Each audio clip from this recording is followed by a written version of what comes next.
Hi, everybody. Welcome to my presentation on the New Year's Resolutionist Guide to a Sugar Detox. Welcome. I'm so excited to share this information with you. My name is Miranda, and I am a licensed nutritionist, founder of Thrive Nutrition, and you can find me at www.thrivenutritionmn.com. And Happy New Year! We have rolled into 2016 and the holidays are over with, and we are on our way to begin a new year with hopefully a little less sugar. And so I'm going to walk through here a PowerPoint presentation. This will be recorded, so for anyone who wants to review this presentation in the future, send to a friend, feel free to do that. I will post a replay on my website as well as my meetup.com, my meetup group, which is the Minneapolis Holistic Nutrition Group. All right, so welcome. Again, fresh year, fresh start. No matter how healthy we are in our normal lives, most of us tend to loosen up the reins a little bit or a lot over the holidays. And with how fast the holidays fly by, you may have woken up on January 1st wondering where all of your healthy habits went. One of the great things to start off this new year with would be reducing your sugar intake. And we'll talk about why. The average sugar intake for Americans is about 130 pounds of sugar every year. That was in 2012. Now, when we look at 1822, the average American consumed 45 grams of sugar, the amount found in one 12-ounce can of soda, every 5 days. So 45 grams every 5 days.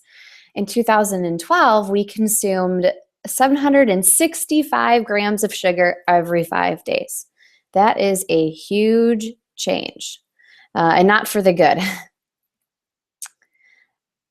I really like the American Heart Association's recommendations. They're a little bit more modest with their recommendations. They say no more than 9.5 teaspoons per day. The average adult has 22 teaspoons per day. And shockingly, the average child has 10 more teaspoons, 32 teaspoons per day.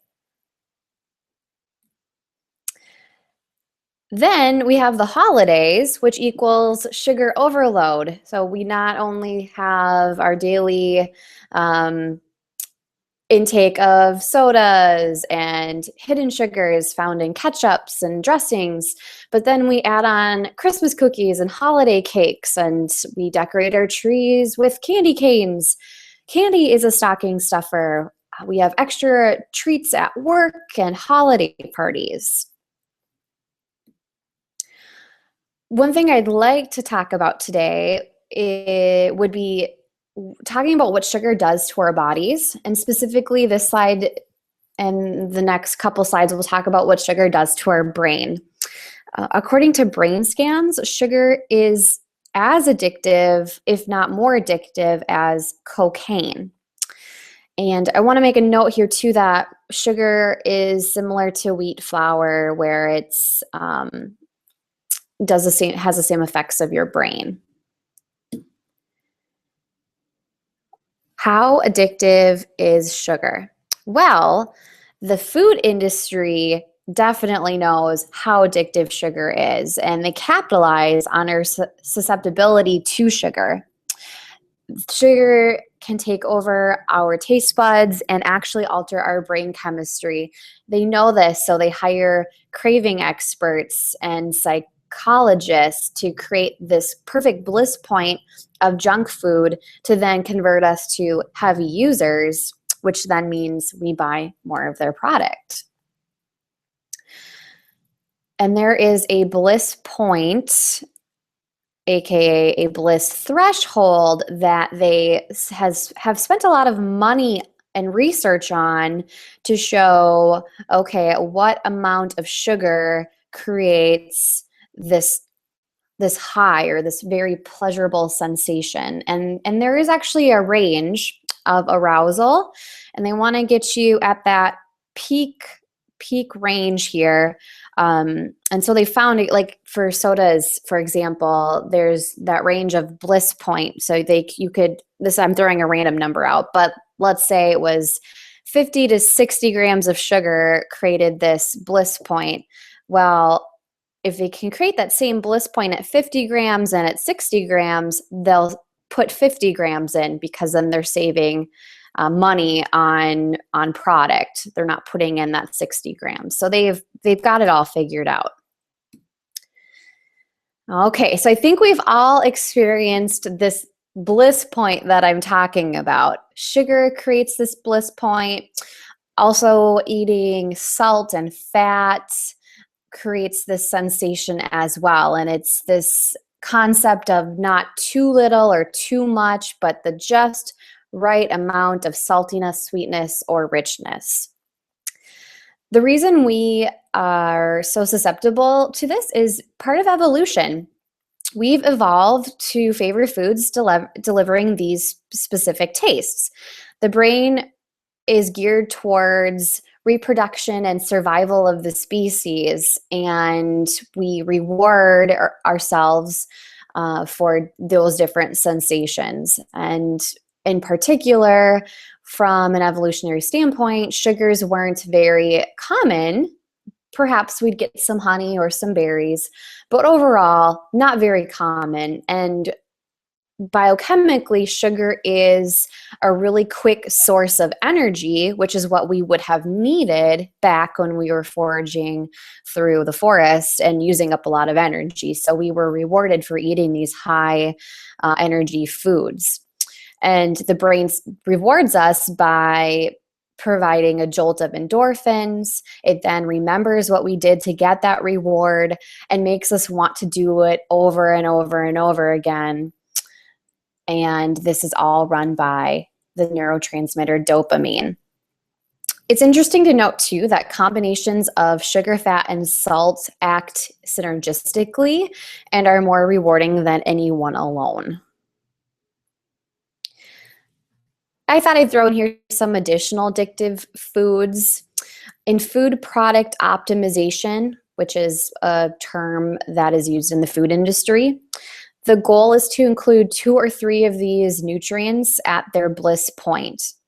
A recent study revealed the top 10 most addicting foods are designed specifically to give eaters instant gratification. This instant gratification means it's easy to consume too much and harder to tell when you're full.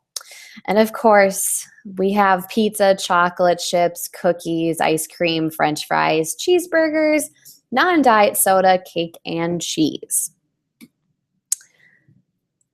Back to sugar here. How addictive is sugar then? It creates this bliss point. We talked a little bit about its comparison to cocaine.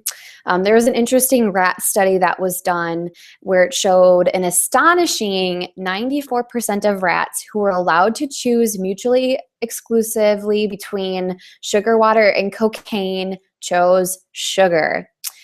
Even rats who were addicted to cocaine quickly switched their preference to sugar once it was offered as a choice. The rats were also more willing to work for sugar than for cocaine. The researchers speculate that the sweet receptors, 2 protein receptors located on the tongue, which evolved in ancestral times when the diet was very low in sugar, have not adapted to modern times' high sugar consumption. Therefore, the abnormally high stimulation of these receptors by our sugar-rich diet generates excessive reward signals in the brain, which have the potential to override normal self-control mechanisms and thus lead to addiction. And of course, with anything that is addictive, you can build a tolerance. So you'll need more and more to get that dopamine high or that bliss point. Sugar overrides our brains, and it can also cause damage to our body. Simple sugars are broken down very quickly by the body and are used as energy. And when that's rare, that is a good thing. However, in our society, it's all over the place, so not a good thing. Eating too much sugar puts a strain on the pancreas to release insulin. Insulin tells the cells in the body to absorb the sugar in the bloodstream. However, over time, with elevated sugar and carbohydrate intake, the cells in the body can become resistant to the insulin, and type 2 diabetes can result. And they're actually correlating now Alzheimer's as a type 3 diabetes, where your brain then is also resistant. Sugar in the body in excess causes inflammation. It also increases insulin, which promotes that fat storage. We just talked about that.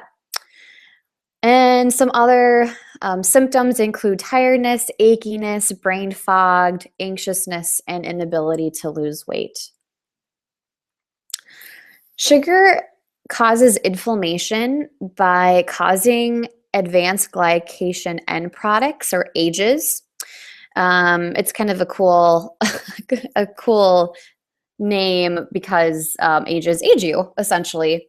So when you eat too much sugar, your blood glucose, or your blood sugar, becomes elevated, leading to a host of problems.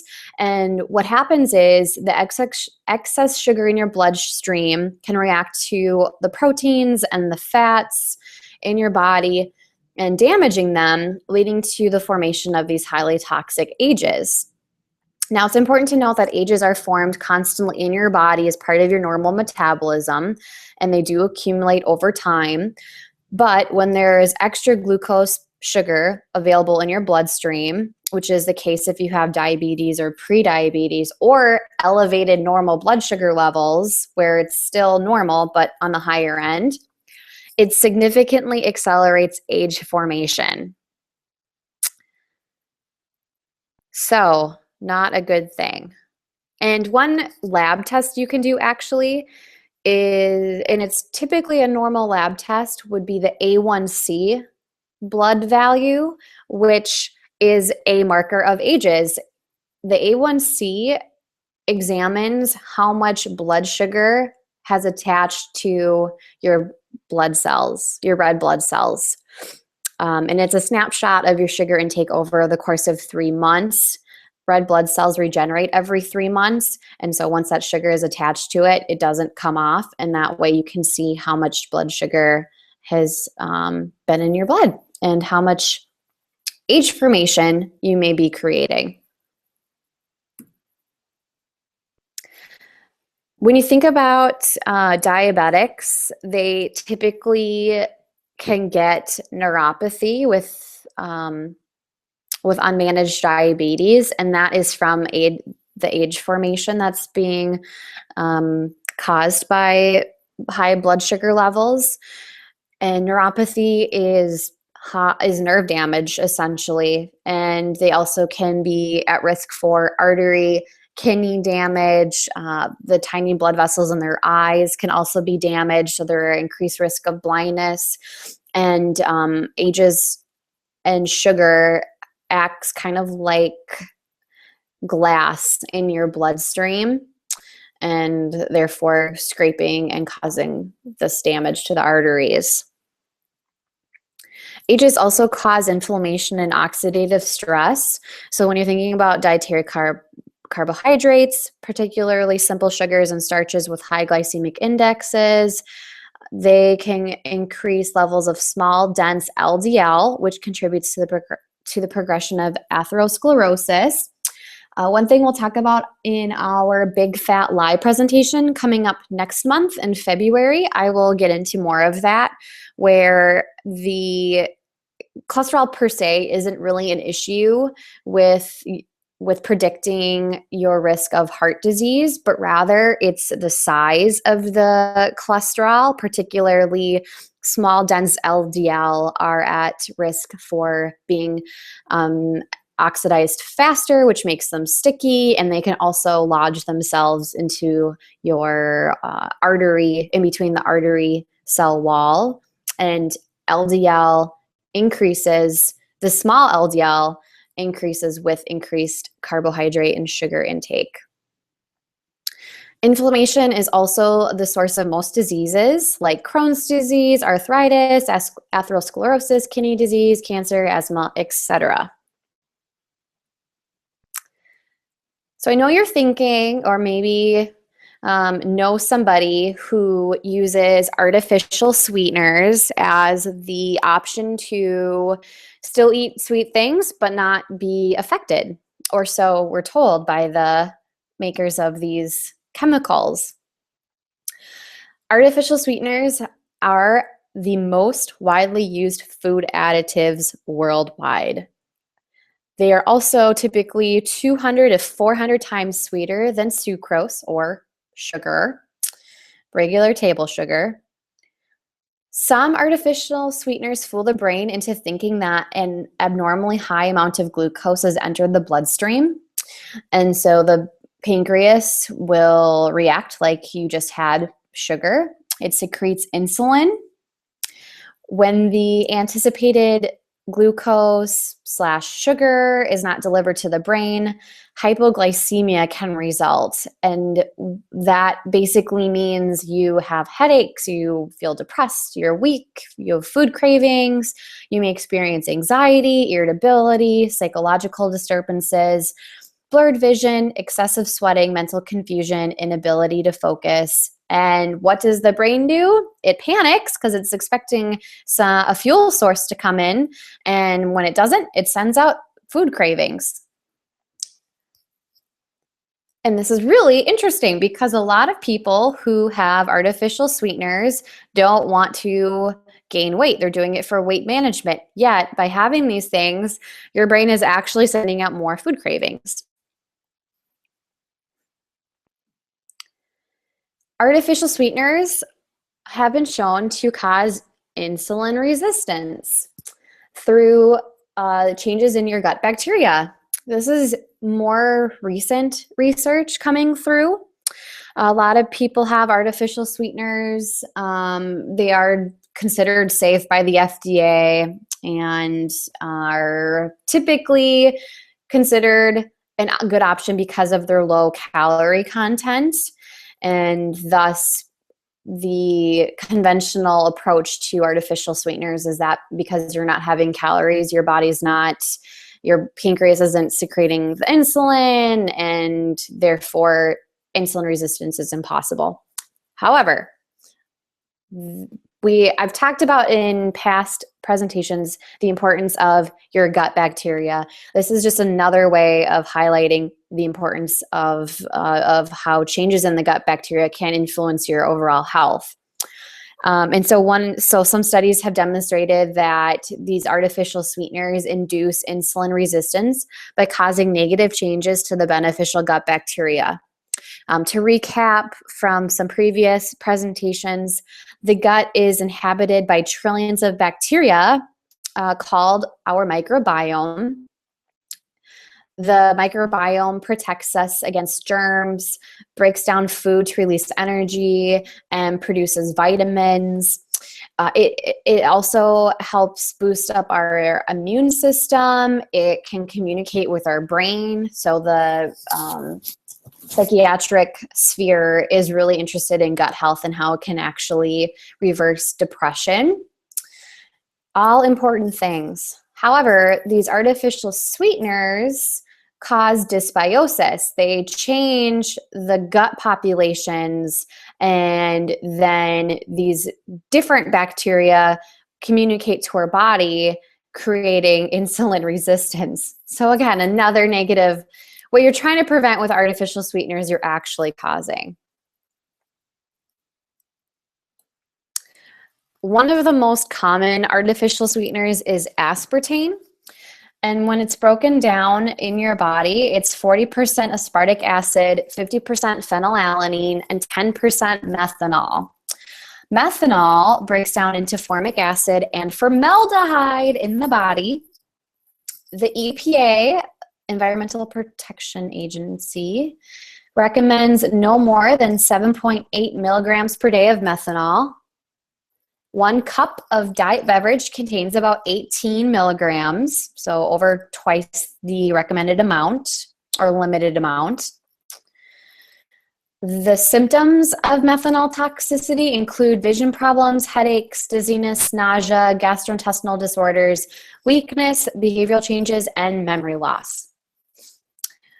The phenylalanine will compete with tryptophan for absorption into your brain, and this can cause decreased levels of serotonin, which then contributes to depression. And excess aspartic acid in free form can accumulate in your brain. And in excess, it becomes an excitotoxin, which means it can excite or overstimulate your neurons to death. Not a good thing. Now, these are approved, aspartame and Splenda are both approved by the FDA. However, unfortunately, these chemicals have not been extensively studied before they were presented to the FDA. A lot of safety studies were used on rats. It's important to note that rodents are better able to metabolize aspartame than humans are, and therefore these safety studies should not really apply to us. When Splenda was introduced in 1998, only 2 trials were completed and published. Two trials were completed and published before the FDA approved sucralose for human consumption. The 2 published trials had a grand total of 36 human subjects, and only 23 of those were actually given Splenda for testing. And the longest trial had only lasted for 4 days. Since then, it's been on the market for about 18 years. Since then, Splenda has been found to be particularly damaging to your intestines, which is the house of your microbiome.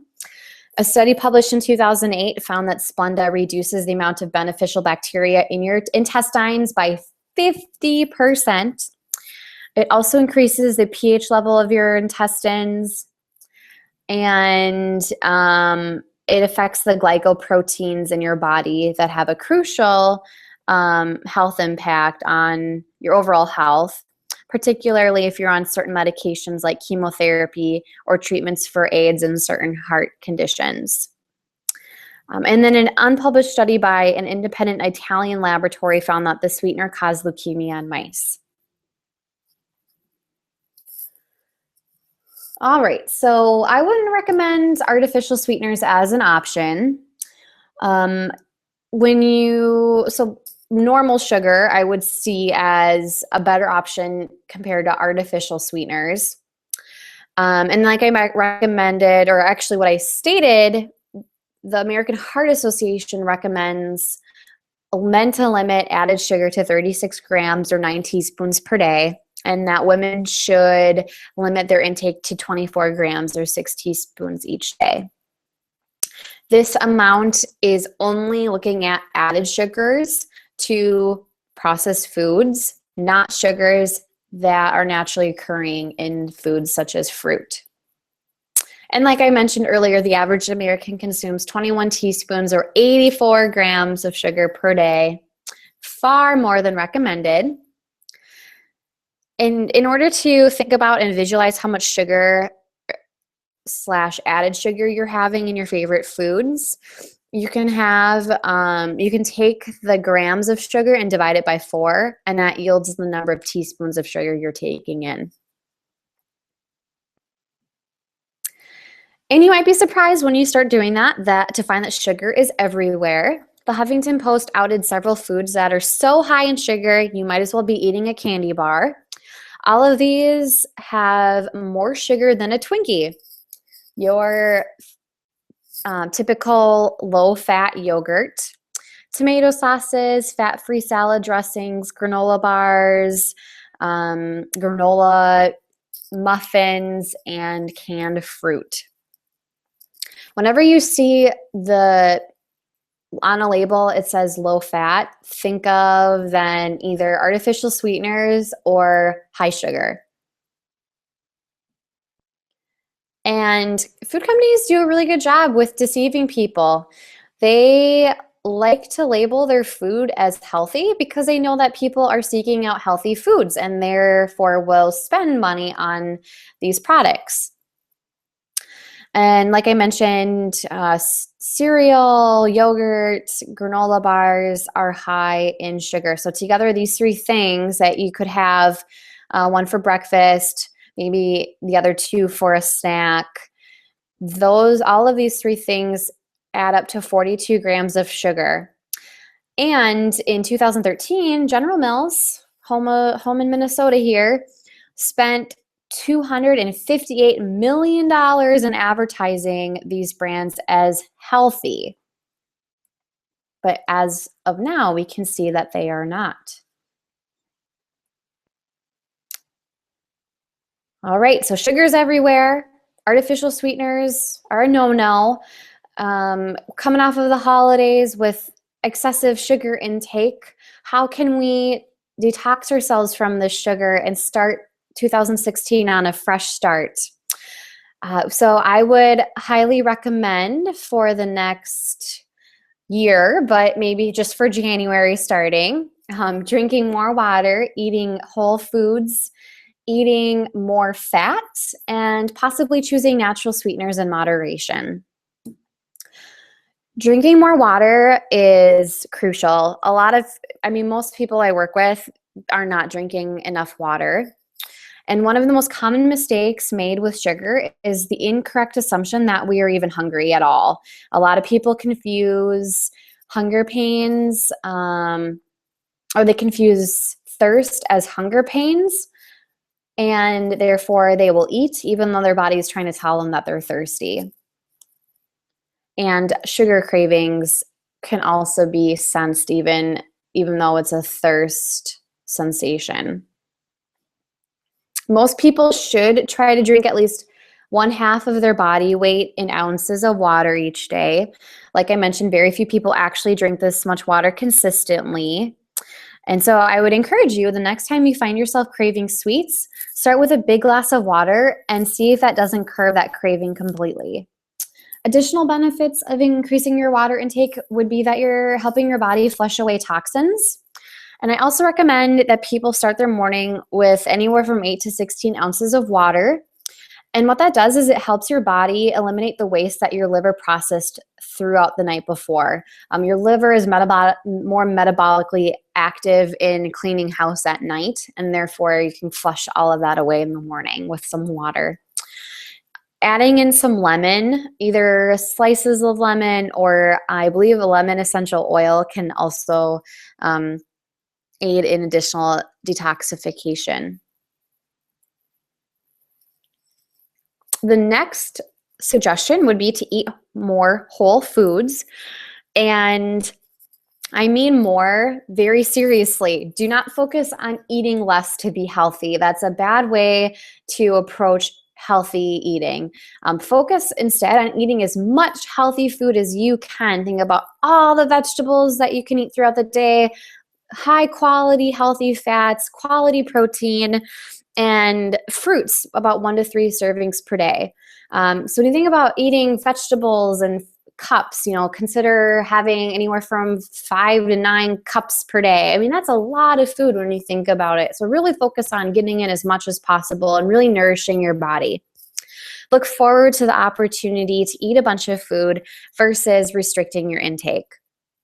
One important thing would be to pair protein, fats, and carbs together, which can help slow down digestion and increase your sense of fullness. So an example would be, instead of having an apple, have your apple with some almond butter. Instead of having your salad with low-fat dressing and vegetables, have your salad with olive oil-based vinaigrette or with an avocado, and then add in some protein from chicken, like meat or an egg. So you're getting a combination of protein, fats, and carbs. For an extra detox boost, increase your intake of organic berries. They're low in sugar and very high in antioxidant levels. Also increase your intake of spices. Spices are above and beyond the antioxidant capacity of fruits and vegetables. thousands of times stronger than fruits and vegetables. So think about having turmeric and mustard seed and cumin. Really open up that spice rack and play around with spices.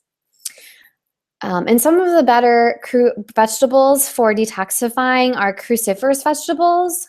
And that is cauliflower, broccoli, kale, cabbage, Brussels sprouts, radish, turnip, watercress, arugula, collard greens, mustard greens, kohlrabi, and rutabaga.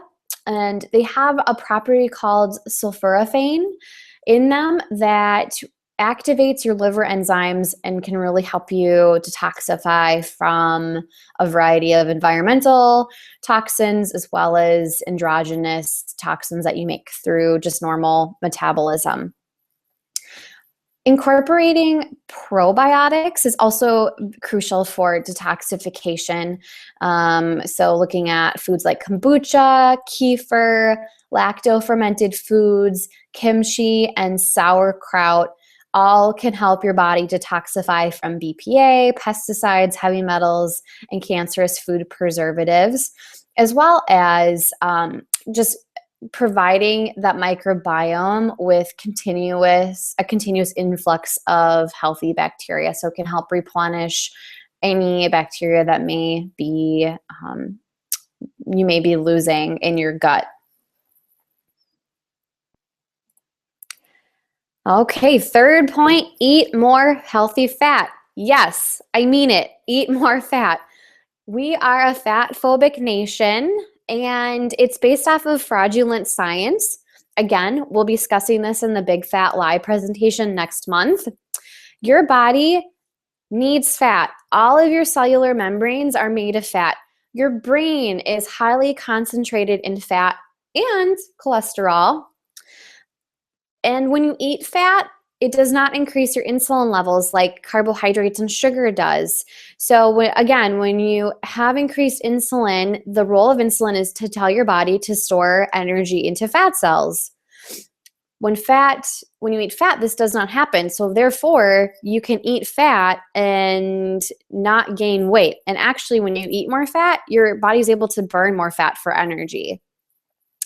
Another important point about fat is that it increases your sense of fullness and satisfaction. It also, when you have sugar, so thinking back to sugar and how it creates that influx of insulin, which then tells your cells to rapidly absorb the sugar, then that drops your blood sugar. So you have these highs and lows of blood sugar constantly, which can create that sensation of that brain fog and the cravings and the shakiness and the lightheadedness. With fat, it slows down everything. It slows down your digestion. It does not increase insulin. So then you have that extended sense of fullness and satisfaction. And eating fat is pleasurable, and that's a good thing. You're not going to feel deprived. The last thing you want is to eat healthy and feel deprived. And that's one of the biggest things that I hear from my clients is that, hey, you know what? I felt awesome eating more fruits and vegetables. However, I just felt like I couldn't maintain it. It wasn't maintainable. I love X, Y, and Z type of food, and I couldn't do it. I just felt like I was deprived. You don't want that. That's not maintainable long term. So when I talk about eating more fat or more healthy fat, the type of fat matters. And so when I tell you to increase your fat intake, I'm talking about cold, pressed, extra virgin olive oil, preferably not heated. It's not very stable when heated, especially at high heat. So when I use olive oil, I think of it more of a vinaigrette oil or a finishing oil. So if you steam your vegetables or you're done cooking your meat, then drizzling olive oil on top of either of those things. I'm also talking about incorporating a wide variety of nuts and seeds into your diet, increasing your avocado intake. Avocados are great as mayonnaise. They're great sliced on salads, guacamole, of course. You can even throw them in smoothies to give them a really great creamy texture. chia seeds, and then pasture-raised meat, eggs, and dairy. When you have protein sources that are pasture-raised on grass, they're higher in the healthy fats, and they're also higher in a variety of other vitamins. When you think about your daily eating plate, or you think about your daily plate, your plate should be 40% vegetables, 25% protein, 20% fats, and 15% carbohydrates. And that's for weight loss. That carbohydrate intake can increase slightly to about 25%. When you are not wanting to lose weight anymore. One thing that's important for us to talk about too are some natural sweeteners that could be an alternative to aspartame and table sugar and Splenda. Again, you still want to eat these things in moderation. And the reason being is that sweet things are still addictive. We still have taste buds. And when you become accustomed to a sweet flavor, then you typically want to eat that more often. And so trying to wean your way off of sugar is going to be the best thing, whether it be regular sugar or sugar alternatives. However, these are some things to consider if you were to replace the chemical sweeteners and the table sugar with some better options. Stevia, most people have heard of that. That's from a plant. It's an extract from the stevia plant. It's considered safe and all natural. There are some stevia forms that have been processed, and so just be mindful of that. A lot of people are not super fond of stevia, and that can be because it has a metallic aftertaste. However, it has not been found to affect blood sugar or insulin levels, which is a good thing. It's extremely sweet compared to regular sugar, and so really if you're supplementing with stevia, you really just need like a liquid stevia, you literally just need a drop. It's calorie-free, and it's been used traditionally as a treatment for diabetics and may actually improve blood sugar control. It is important to note, though, that in South America, it has been used as a contraceptive traditionally, and so we don't always, there hasn't been a lot of studies done on it, not in humans, and then animal studies are mixed, and we don't really know how effective it is as a contraceptive. But I would say if you are trying to get pregnant, I would then suggest maybe not having stevia. There are also some popular sugar alcohols that people eat. Xylitol, which has been more popular in gum, is a commonly used sugar alcohol. It doesn't raise your insulin levels. It has 75% fewer carbohydrates and 40% fewer calories compared to sugar. It is toxic to pets, so do not feed your animals anything with xylitol, because what happens is that it actually raises their insulin levels and then they can go into shock. And so I would say if you have pets, don't get xylitol. One other thing that people have issues with is some gas and bloating. Sugar alcohols are traditionally more poorly absorbed, and therefore it stays in your gastrointestinal tract where your gut bacteria can ferment it. And so I would not recommend it really for anyone who is dealing with and treating gut imbalance disorders like small intestinal bacterial overgrowth, SIBO, IBS, IBD, or any other gut disorders. And that is just because it increases gas, bloating, watery stool, unpleasant sensations that they're more susceptible to. Small amounts per day are typically not associated with any symptoms, and people can gradually increase their xylitol intake over time, which then your body acclimates to that. And then there's another sugar alcohol that I personally like to use. It's erythritol. It's 70% as sweet as table sugar, so it's about 30% less sweet than table sugar. It's made from fermented plant sugars. It's calorie-free.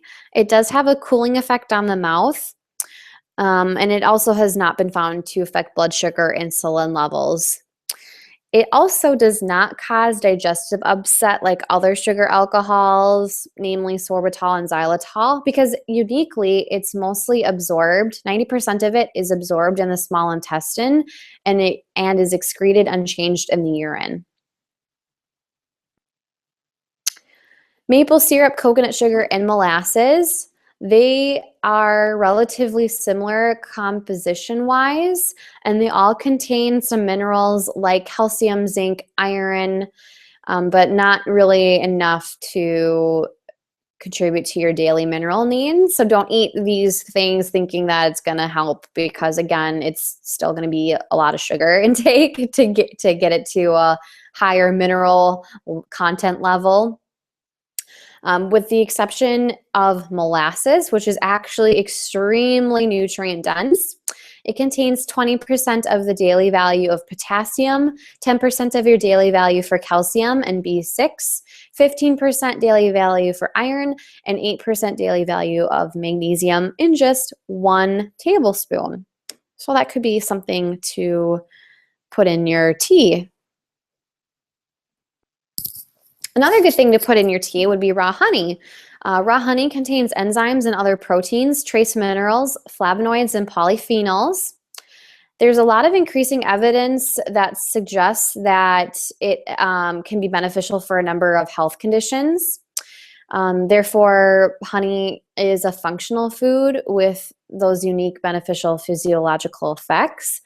For example, there have been a few human studies that have found that supplementing with 3 to 5 tablespoons of honey per day, depending on your body weight, increases serum antioxidant levels, which include vitamin C and glutathione reductase. And then also in some other studies, in overweight and obese patients, consumption of 3.5 tablespoons of honey per day for a month resulted in lower LDL cholesterol, triglycerides, and C-reactive protein, which is an inflammation marker, and then resulted in higher HDL cholesterol. And then one last thing I wanted to mention before I talk about the January Clean Eating Group Challenge is agave. There are a lot of people who have had questions about agave, and it's very common in health food stores to see agave. And that is a natural sweetener that I strongly advise against. The reason being is that it is extremely high in fructose. It's actually higher in fructose than high fructose corn syrup. It's touted as being, as also not having an influence on your insulin levels. And the reason is that fructose is metabolized differently than the other sugars. So it doesn't change your insulin levels, but it actually goes to your liver and can create other issues like fat storage.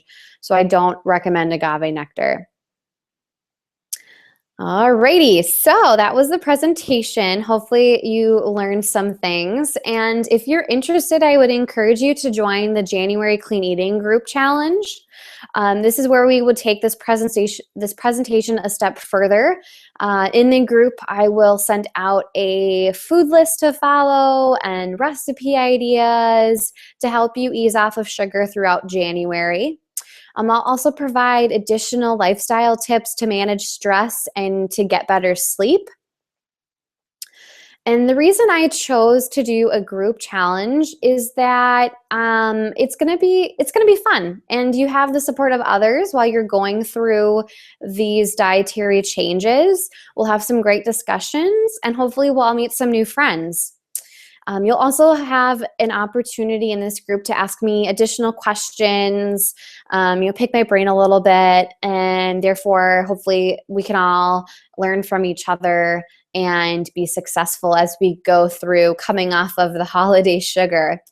So if you're interested, the group will be in throughout the month of January, starting next Sunday, the 10th. It'll all be at 7 p.m.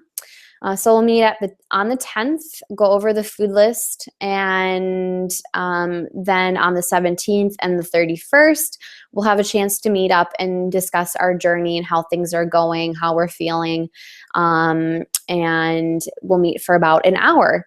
We'll meet at Studio 2 Coffee Shop and Wine Bar, and the cost for the entire series is $20. So if you'd like to sign up, you can do so at my website, which is on the Thrive Events tab, in addition to signing up, or another option for signing up would be through the meetup group. It's at the top of the page. So I wanted to thank you so much for your time. And for those of you who I'll be seeing at the Clean Eating Challenge next week, I'll look forward to that.